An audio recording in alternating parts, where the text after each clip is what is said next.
Hello students, good morning. Covid का खतरा दिनों दिन बढ़ रहा है। आप लोग प्लीज़ मास्क पहन के रखिए, सैनिटाइज करने का, हाथ धोने का पूरा ध्यान रखिए, सोशल डिस्टेंसिंग मेंटेन करिए। ज़रूरत ना हो, अति आवश्यक ना हो तो भीड़ भाड़ भरे क्षेत्रों में ना जाएं। अपने स्वास्थ्य का ध्यान रखें, अपने परिवार का ध्यान रखें। आज के इस वीडियो लेक्चर में मैं स्टार्ट करने जा रही हूँ economic laws and branches of economics BCom first year के लिए, जो कि आता है business and financial management subject में, जिसको हम BEFM या EAFM कह सकते हैं। आज बिजनेस इकोनॉमिक्स के थर्ड लेक्चर में हम कवर करने वाले हैं इकोनॉमिक लॉज। इकोनॉमिक लॉज का हमने ब्रीफ इंट्रोडक्शन प्रीवियस लेक्चर में लिया था। इकोनॉमिक लॉज क्या है? आर्थिक नियम। रॉबिन्स के अनुसार economic laws are statements of uniformities about human behavior concerning the disposal of scarce means with alternative uses of the achievement of ends that are unlimited. It means ये वो समान statements हैं कि वो समान व्यवहार है जो एक ह्यूमन बीइंग करता है जब भी उसके पास रिसोर्सेज लिमिटेड होंगे, उनके ऑल्टरनेटिव यूजेस होंगे और वो उन स्केर्स रिसोर्सेज को ऑल्टरनेटिव यूजेस में से चूज़ करेगा कि मुझे किस में उसको यूज़ करना है, और अकॉर्डिंगली वो अपना प्रॉफिट मैक्सिमाइज़ कर सकता है, वो अपना वेलफेयर मैक्सिमाइज़ कर सकता है, अपना सेटिस्फेक्शन मैक्सिमाइज़ कर सकता है। Some of the important laws of economics are law of demand. Law of demand, मांग का नियम, यह कहता है कि जैसे जैसे प्राइस बढ़ेगा किसी भी चीज़ की डिमांड कम होगी और प्राइस कम होने के साथ उसकी क्वांटिटी ज़्यादा डिमांड होगी। लॉ ऑफ सप्लाई में प्राइस का क्वांटिटी सप्लाई पे पॉजिटिव इफेक्ट होता है। लॉ ऑफ सब्स्टिट्यूशन में अगर किसी कंज्यूमर का बजट लिमिटेड है और उसके पास एक से ज़्यादा कमोडिटी को कंज्यूम करने का ऑप्शन है, तो वह उन चीज़ों को सेक्रीफाइस करता जाएगा जिनके बदले सेटिस्फेक्शन कम मिल रहा है, और उन चीज़ों को बढ़ाता जाएगा जिसके बदले मार्जिनल यूटिलिटी ज़्यादा है, और इस तरह से वह अपना इक्विलिब्रियम अचीव करेगा।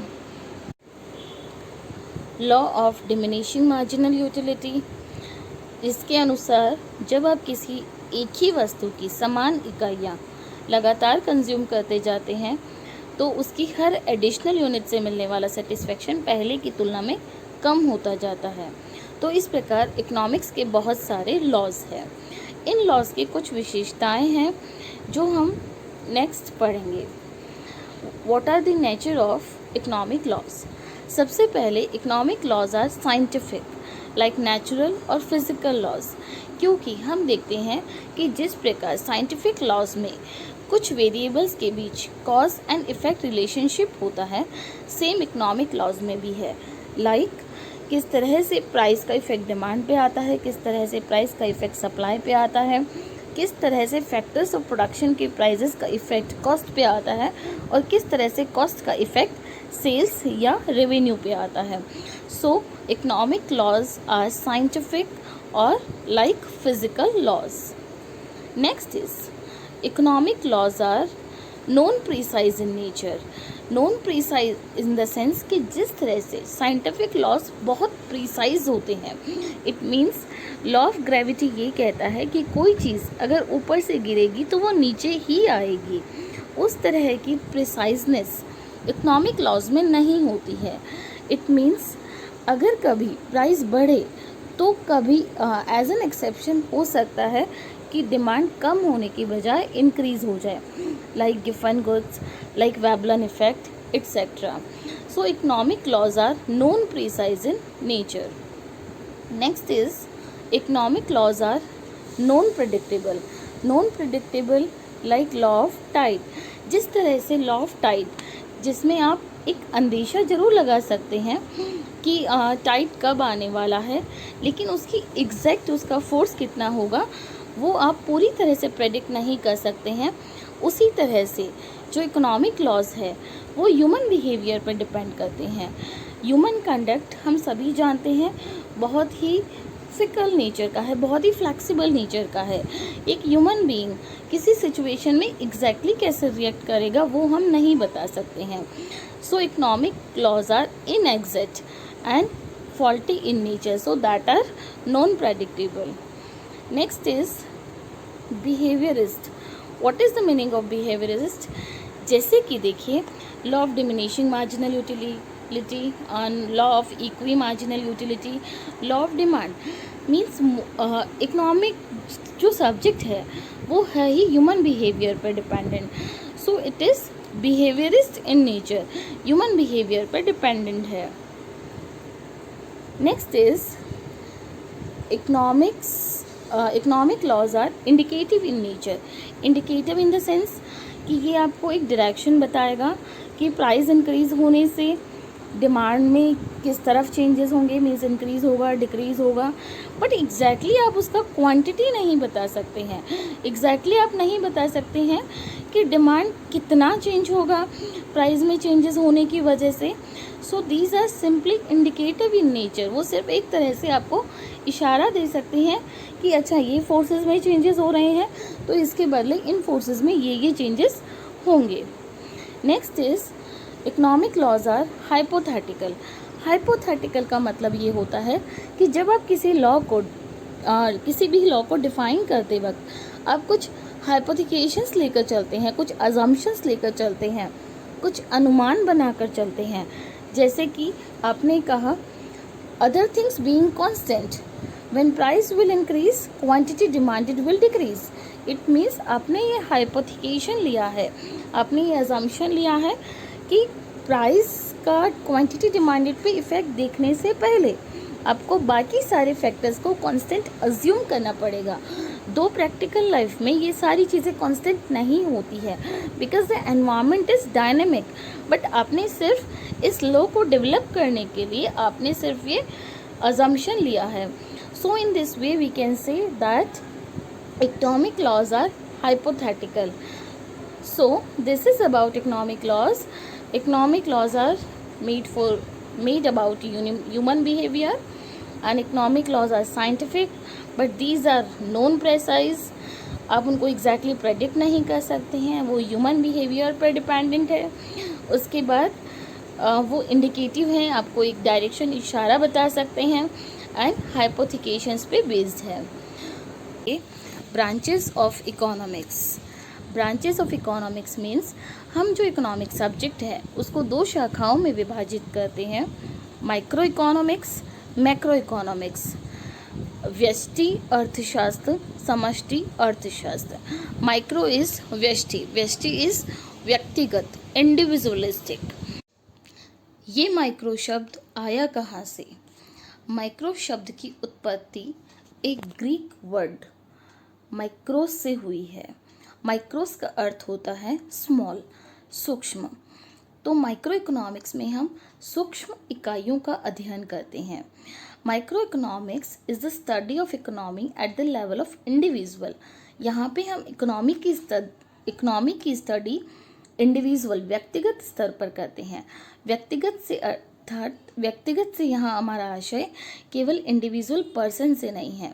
कोई भी individual decision making unit means एक वह इकाई जो अपना डिसीजन लेने में स्वतंत्र है, जैसे कि एक बिजनेस, एक फर्म, एक इंडस्ट्री, एक हाउस होल्ड, एक लेबर यूनियन, एक ट्रेड एसोसिएशन इत्यादि।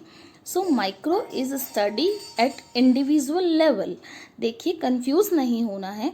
इंडिविजुअल लेवल का मतलब इंडिविजुअल पर्सन से ही नहीं है, बल्कि इंडिविजुअल पर्सन के अलावा और भी इकाइयों से हैं। के.ई. बॉल्डिंग कहते हैं, micro economics is the study of particular firms, particular household, individual prices, wages, income, individual industries and particular commodities. Means अगर आप किसी एक कमोडिटी के प्राइस को स्टडी कर रहे हैं तो वो भी इंडिविजुअल है। जैसे हम डिमांड कहते हैं, individual demand, market demand, aggregate demand. इनमें से इंडिविजुअल डिमांड और मार्केट डिमांड, ये दोनों माइक्रो में स्टडी की जाती है क्योंकि ये एक कमोडिटी से रिलेटेड है। एक कमोडिटी की एक कंज्यूमर जो डिमांड करता है वो इंडिविजुअल डिमांड है, और उसी कमोडिटी की पूरे सारे कंज्यूमर्स, सारे जो भी उसके प्रोस्पेक्टिव कंज्यूमर्स है वो मिलकर जो डिमांड कर रहे हैं वो उसकी मार्केट डिमांड है। लेकिन एग्रीगेट डिमांड में किसी भी इकोनॉमी में बनने वाली सारी गुड्स एंड सर्विसेज की जो डिमांड है उसको हम स्टडी करते हैं, तो aggregate demand is part of macro. Aggregate demand को हम माइक्रो में नहीं पढ़ के मैक्रो में पढ़ते हैं। सो के बॉल्डिंग की डेफिनेशन आपको समझ आ गई होगी। Since micro economics splits up the entire economy into smaller parts for the purpose of intensive study, so it is also known as slicing method। देखिए स्लाइस क्या होता है, किसी भी चीज़ को स्लाइस में डिवाइड करना। सो स्लाइसिंग मेथड मीन्स आप जो भी पूरी इकोनॉमी है उसको छोटे छोटे पार्ट्स में डिवाइड कर रहे हैं, और डिवाइड करने से हमारा उद्देश्य क्या है, ताकि हम उन इकाइयों के बारे में डिटेल में स्टडी कर सकें, बहुत इंटेंसिव स्टडी कर सकें। इसलिए micro economics is also known as slicing method. Micro economics के नेचर क्या है, माइक्रो इकोनॉमिक्स की फीचर्स, विशेषताएं क्या है। देखिए हमने जो भी अभी तक माइक्रो इकोनॉमिक्स के बारे में पढ़ा, आप उससे उसके फीचर्स खुद डिराइव कर सकते हैं। जैसे कि जैसे कि इसका नेचर इंडिविजुअलिस्टिक है, मीन्स व्यक्तिगत स्तर पे हम इसमें स्टडी करते हैं। उसके बाद में यहाँ पे individual economics entities like house hold, firm, market, हमने पहले भी बात की कि केवल पर्सन से हमारा यहाँ पे आशय नहीं है। इंडिविजुअल डिसीजन मेकिंग यूनिट कुछ भी हो सकती है, हाउस होल्ड हो सकता है, फर्म हो सकता है, मार्केट हो सकता है, इंडस्ट्री हो सकता है। उसके बाद में it analyses economics phenomena under the ceteris paribus assumption, hence it is method of partial equilibrium analysis। means हमने पढ़ा था कि इकोनॉमिक्स में बहुत सारे assumptions होते हैं, बहुत सारे hypothecations होते हैं।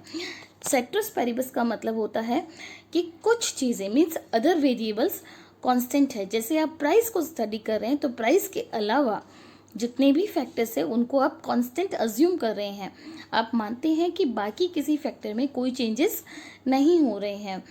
सो हम कह सकते हैं कि ये जो है इस पार्शियल इक्विलिब्रियम एनालिसिस है। मीन्स हम पूरी तरह से इक्विलिब्रियम नहीं कह सकते क्योंकि आपने कुछ फैक्टर्स को स्थिर माना है। नेक्स्ट इज माइक्रो में mainly pricing, means consumer price को लेकर कैसे कंसर्न है, या फिर एक प्रोड्यूसर अपनी कॉस्ट को लेकर कैसे कंसर्न है। मीन्स लेबर को कितना प्राइस पे करना है, लाइक लेबर को जो वेजेस पे की जा रही है वो भी प्राइस है। कैपिटल के लिए जो कैपिटल के लिए जो इंटरेस्ट पे किया जा रहा है वो भी प्राइस पेड है। So it is more concern about price, so it is also called price theory, value theory. Means आप किसी भी चीज़, एक चीज़ का बेनिफिट लेने के लिए उसके बदले आप कितनी वैल्यू सरेंडर कर रहे हैं।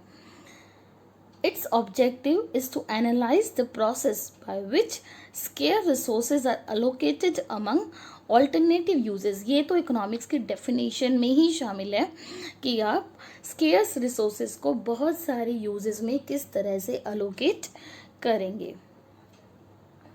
माइक्रो इकोनॉमिक्स में क्या क्या चीज़ें हम इंक्लूड करते हैं। हम जब भी कहेंगे कि इस चीज़ का क्षेत्र क्या है, किसी भी टॉपिक का जब आप स्कोप पढ़ेंगे, क्षेत्र पढ़ेंगे, जिसका मतलब हमारा ये है कि माइक्रो इकोनॉमिक्स का क्षेत्र क्या है, इसका मतलब माइक्रो इकोनॉमिक्स में हम क्या क्या पढ़ते हैं।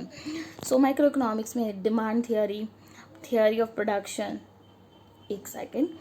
Theory of production, theory of product pricing, means किसी प्रोडक्ट को किस प्राइस पे मार्केट में सेल करना है ताकि प्रोड्यूसर अपना रेवेन्यू मैक्सिमाइज कर सके, प्रॉफिट मैक्सिमाइज कर सके और कॉम्पिटिटर्स के साथ मार्केट में स्टैंड भी कर सके। Factor pricing means land, labour, capital, entrepreneur, ये 4 फैक्टर्स हम कंसिडर करते हैं, प्रोडक्शन में मेनली काम करते हैं। तो इन चारों फैक्टर्स को जो प्राइस एक प्रोड्यूसर पे करेगा, एंटरप्रेन्योर जनरली प्रोड्यूसर खुद होता है, और हम ये मानते हैं कि लैंड, लेबर और कैपिटल, ये 3 फैक्टर्स वो बाहर से हायर करता है। तो इन तीनों चीज़ों के लिए वो जो भी पे करता है that is factor pricing. Entrepreneur की भी एक प्राइसिंग है, जो प्रॉफिट है वो एंटरप्रेन्योर के लिए एंटरप्रेन्योर का रिवॉर्ड है। उसके बाद में theory of economics welfare means आप जिस सोसाइटी में रह के आपका बिजनेस चला रहे हैं उस सोसाइटी के वेलफेयर के लिए आप क्या कर रहे हैं। सो this is the scope of micro economics. What are the uses of microeconomics? Microeconomics is helpful to understand the working of the economy. Means एक इकोनॉमी में किस तरह से पूरा कार्य होता है, किस तरह से लोग अपना डिसीजन लेते हैं। लोग का मतलब है जो भी इकोनॉमिक एंटिटीज़ है। Economic entities means consumer, producer, saver, investor, everyone are economic entities. उसके बाद helpful to provide tools for economic policies. Economic policies basically है monetary economics and fiscal economic policies है basically monetary policy and fiscal policy.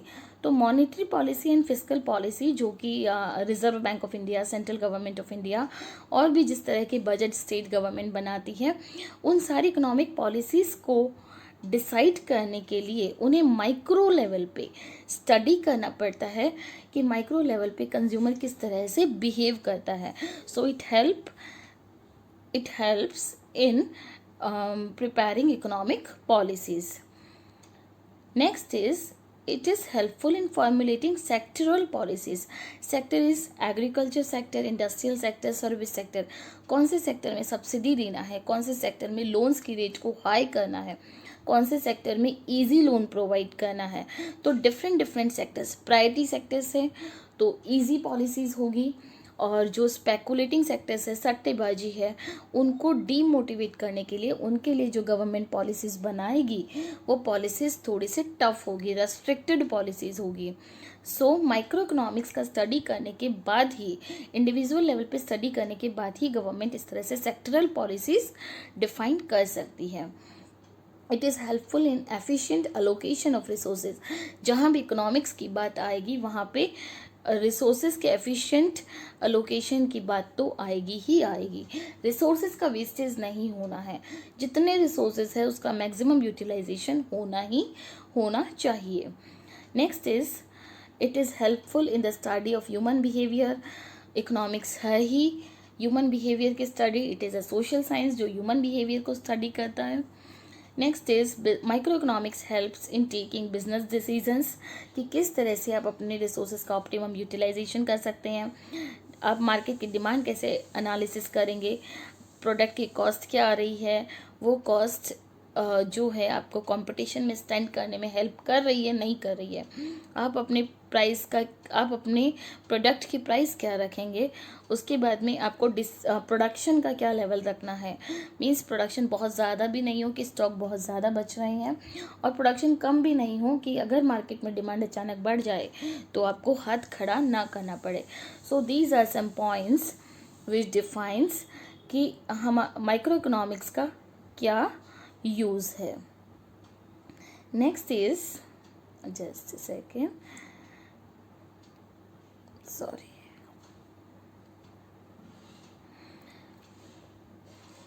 अब आता है what are the types of micro economics. देखिए micro economics को हम 3 parts में divide करते हैं। Microstatic, comparative microstatic, micro dynamic. इसमें आप देख रहे हैं 2 वर्ड्स हैं, स्टैटिक, डायनेमिक। स्टैटिक मतलब स्थिर, डायनेमिक मीन्स गतिशील। तो इन टाइप्स को डिटेल में पढ़ने से पहले हमको स्टैटिक इकोनॉमिक्स और डायनेमिक इकोनॉमिक्स को डिटेल में पढ़ना रहेगा, जो हमारे नेक्स्ट लेक्चर्स का पार्ट है। हम स्टैटिक और डायनेमिक इकोनॉमिक्स को पढ़ने के बाद इन माइक्रो के टाइप्स को डिटेल में पढ़ेंगे। तो आज के लिए इतना ही।